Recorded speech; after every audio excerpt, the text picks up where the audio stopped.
అందరికీ నమస్తే అండి. Welcome to Telugu smile channel. ఈరోజు టాపిక్ ఏంటంటే ఆంధ్రాలో తెలంగాణలో రియల్ ఎస్టేట్ అనేది పడిపోయింది. నా వీడియో చూస్తున్న రియల్ ఎస్టేట్ వాళ్ళకి కానీ రియల్ ఎస్టేట్ బిజినెస్ చేసేవారికి కానీ నేనేమంటున్నానంటే క్వాలిటీ డైమండ్స్ కొనుక్కొని పెట్టుకోండి, మంచి లాభాలు వస్తాయి. ఇది నేను అనుభవపూర్వకంగా చెప్తున్నాను.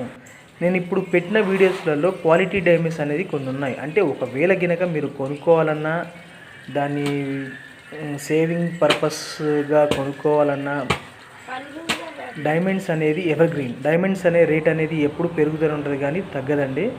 మీరు బాగా గమనించండి, ఇందులో లాభాలు కూడా అలానే ఉంటాయి. నేను దాదాపు 2.5 సంవత్సరాలు నుంచి యూట్యూబ్ ఛానల్ మొదలుపెట్టి డైమండ్స్ గురించి చేస్తూనే ఉన్నాను. కానీ నా రీసెర్చ్ ఆగలేదు. డైమండ్స్లో లాభాలు ఉంటాయా ఉండవా, ఎలా